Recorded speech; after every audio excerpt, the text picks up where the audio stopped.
खुलुमबाय बेयो बड'लेण्ड इंखं टेलिभिजन दिनै 6 आगस्ट 2022 शनिबार खालि सानसेनि बरादखौ नोंथांमोननि खाथियाव लाबोदों आं सदानन्द दैमारिया।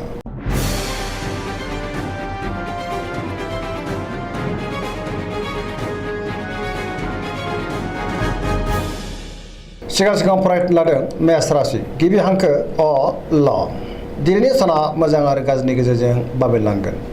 गोजोननि आंखाल जानोबो हागौ।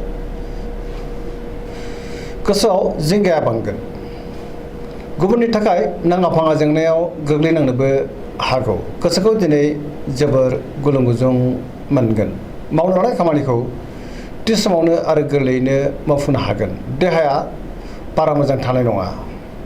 रांखावरियाव मोजां, नाथाय अब्लाबो खरसायाबो बांगोन। बेफार फालांगियाव मोजां होनजायो। समाजाव दिनै मान मोनगोन। न'खराव बिसि फिसायनि गेजेराव अनलायनाय फैगोन। बहाबा बेरायहैनो एबा हान्थिनो खाबु मोननोबो हागौ। लाइमोनफ्रा जोबोर रमान्टिक जागोन आरो गावबा गावनि गोसोनि साननायखौ फोरमायलायनोबो हागोन। फरायसाफ्रा फरायनायाव गोसो दुंखांगोन आरो मोजां फिथाइ मोनगोन।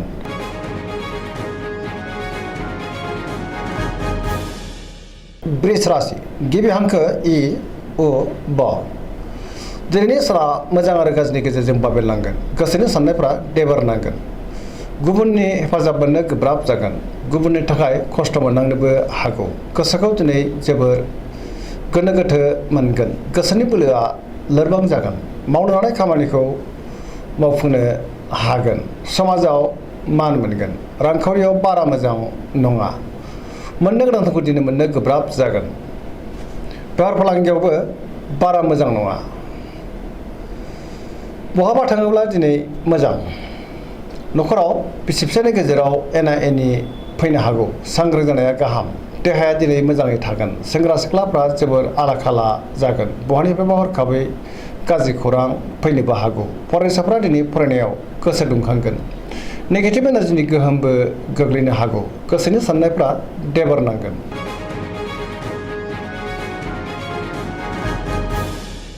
मिथुन राशि गिबि हांखो क स। दिनैनि साना बारा मोजां नङा। गोबां जेंनायाव गोग्लैनांनो हागौ। नेगेटिभ एनार्जिनि गोहोम गोग्लैनोबो हागौ। गोसोखौ दिनै जोबोर आला खाला मोनगोन। मावनो लानाय खामानिखौ मावफुंनो गोब्राब जागोन। देहाया मोजाङै थागोन। अब्लाबो नाथाय जानाय लोंनायाव सांग्रां जानांगोन। रांखावरियाव बारा मोजां नङा। बेफार फालांगियावबो बारा मोजां नङा। गोबां खहा जानांनो हागौ। न'खराव अनलायनाय फैगोन। समाजावबो मान मोननो हागोन। गुबुननि हेफाजाबखौ मोननो हागोन। बहाबा थांनो एबा दावबायनो खाबु मोननो हागौ आरो मोजाङैनो हान्थिनोबो हागोन। अब्लाबो नाथाय गोसोनि बोलोआ लोरबां जागोन। गियाननि आंखाल जानोबो हागौ। लाइमोनफोरनि गोसोआ दिनै जोबोर आला खाला जागोन।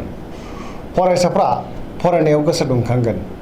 अब्लाबो नाथाय नेगेटिभ एनार्जिनि गोहोमबो गोग्लैनो हागौ। सांग्रां जानांगोन।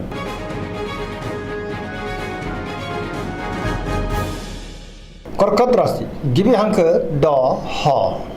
दिनैनि साना जोबोर मोजां। गुबुननि हेफाजाब मोनगोन। गोसोखौ दिनै जोबोर गोजोननाय मोनगोन। मावनो लानाय खामानिखौ मावफुंनो हागोन। रांखावरियाव दिनै जोबोर मोजां। बेफार फालांगियावबो जोबोर मोजां होनजायो। मोननो गोनांफोरखौ मोननो हागोन। देहाया मोजाङैनो थागोन। गुबुननि हेफाजाबखौ मोनगोन। गुबुननि गोसोखौबो गोरलैयैनो बोनो हागोन। न'खराव बिसि फिसायनि गेजेराव अनलायनाय फैगोन। बिदा फंबायनि हेफाजाबखौ मोननो हागोन। गोसोनि साननायफ्रा जाफुंगोन। समाजाव बयजोंबो गोरोबनानै थानो रोंगोन। लाइमोनफोरनि गोसोआ दिनै जोबोर रमान्टिक जागोन। पजिटिभ एनार्जिनि गोहोमबो गोग्लैगोन।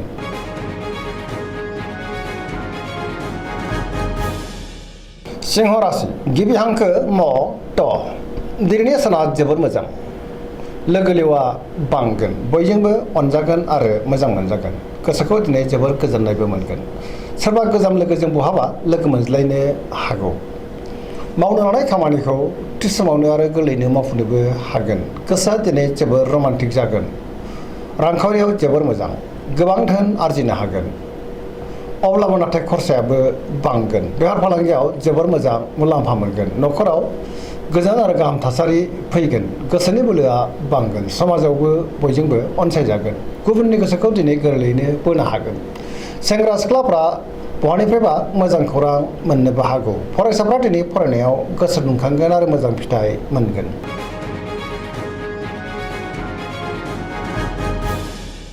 कन्या राशि गिबि हांखो प ट दिनैनि साना जोबोर मोजां सोरनिबा सायाव गोबां फोथायनाय फैगोन गोसोआव गोग्गो आरो गोथों साननाय फैगोन रांखावरियाव दिनै जोबोर मोजां बेफार फालांगियावबो जोबोर मोजां सोरबा गोदान लोगोजों बहाबा लोगो मोनज्लायनो हागौ न'खरावबो अनलायनाय फैगोन फरायसाफ्रा दिनै फरायनायाव मोजां फिथाइ मोननो हागोन सेंग्रा सिख्लाफ्रा गोसोखौ जोबोर खुसि मोनगोन आरो बहानिफ्रायबा मोजां खौरां फैनोबो हागौ समाजाव मान मोनगोन देहाया मोजाङैनो थागोन गोसोनि बोलोआबो बांगोन गोसोनि साननायफ्रा दिनै मोगथाङाव जाफुंगोन गोजोन आरो गाहाम थासारिखौ मोननो हागोन पजिटिभ साननो रोंगोन पजिटिभ एनार्जिनि गोहोमबो गोग्लैगोन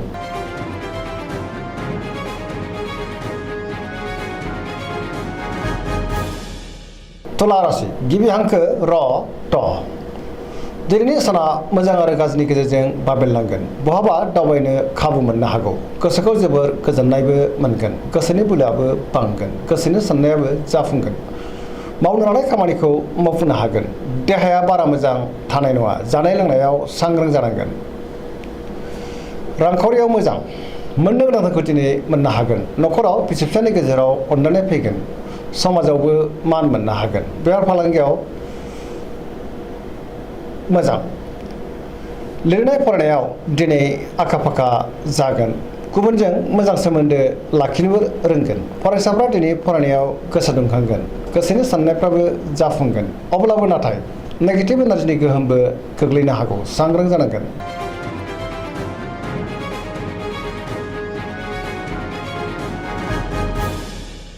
वृश्चिक राशि गिबि हांखो न स दिनैनि साना बारा मोजां नङा गोसोनि बोलोआ लोरबां जागोन लोगोफोरनि हेफाजाबखौ मोनाबो जानो हागौ सोरबा लोगोजों रायखुमा जानोबो हागौ गोसोआव गोनो गोथो साननाय फैगोन मावनो लानाय खामानिखौ थि समावनो मावफुंनो हागोन समाजाव मान मोनगोन न'खराव बिसि फिसायनि गेजेराव अनलायनाय फैगोन रांखावरियाव दिनै मोजां अब्लाबो नाथाय खरसाया बांगोन बेफार फालांगियाव मोजां होनजायो देहाया दिनै मोजाङैनो थागोन गुबुननि थाखाय मोजां खामानि मावनानै होनोबो हागोन फरायसाफ्रा दिनै फरायनायाव गोसो दुंखांगोन आरो मोजां फिथाइ मोननोबो हागोन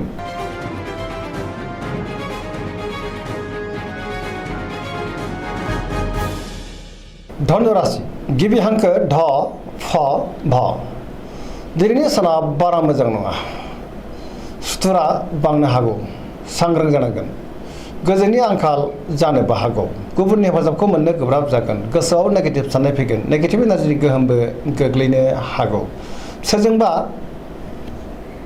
अनजागोन गोसोनि बोलोआ नाथाय अब्लाबो लोरबां जागोन धोरोमारि बिथिङाव नाथाय गोसो दुंखांगोन मावनो लानाय खामानिखौ थि समावनो मावफुंनो हागोन रांखावरियाव दिनै जोबोर मोजां नाथाय अब्लाबो खरसाया बांगोन बेफार फालांगियाव जोबोर मोजां होनजायो देहाया दिनै मोजाङैनो थागोन अब्लाबो नाथाय जानाय लोंनायाव सांग्रां जानांगोन न'खराव अनलायनाय फैगोन बिमा बिफानि अननाय आरो बोरखौ मोननो हागोन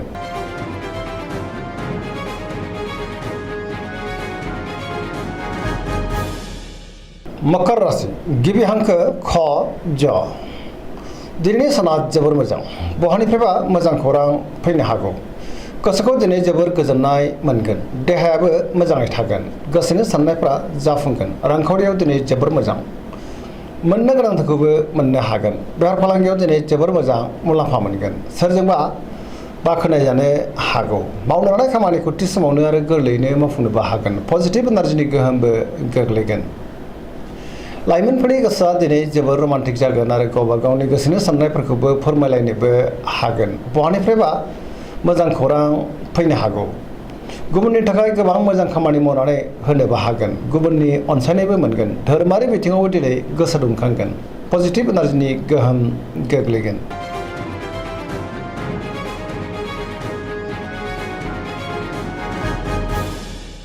कुम्भ राशि गिबि हांखो ग स दिनैनि साना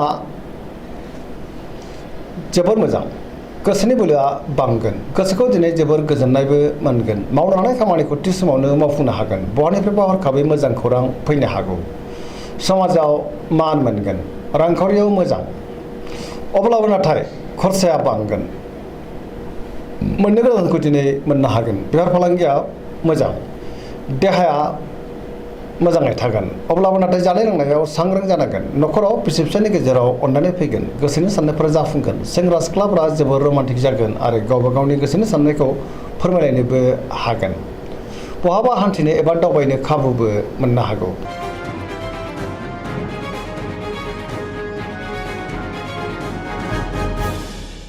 मीन राशि गिबि हांखो ड स दिनैनि साना जोबोर मोजां माबा मोनसे मोजां खौरां मोननो हागौ गोसोखौ दिनै जोबोर गोजोननायबो मोनगोन गोसोनि बोलोआबो बांगोन देहायाबो मोजाङै थागोन रांखावरियाव दिनै जोबोर मोजां बेफार फालांगियाव जोबोर मोजां मुलाम्फा मोनगोन न'खराव अनलायनाय फैगोन गुबुननि थाखाय मोजां खामानि मावनानै होनोबो हागोन गोसोआ दिनै जोबोर खुसि जागोन आरो लाइमोनफोरनि गोसोआ जोबोर रमान्टिकबो जागोन पजिटिभ एनार्जिनि गोहोमबो गोग्लैगोन गोसोनि साननाय आरो लुबैनायफ्रा मोगथाङाव जाफुंगोन सरासनस्रायै दिनै साना जोबोर मोजां आरो मोजाङैनो बारग'लांगोन दिनैनि राशि फरायनाया एसेनोसै जोबनायाव बेखौनो खावलायो जाहाथे नोंथांमोना सानफ्रामबो जोंनि बे बड'लेण्ड इंखं टेलिभिजनखौ नायबाय थायो आरो साबस्क्राइब खालामो लोगोसे लाइक खालामो आरो शेयार खालामो एसेनोसै गोजोन्थों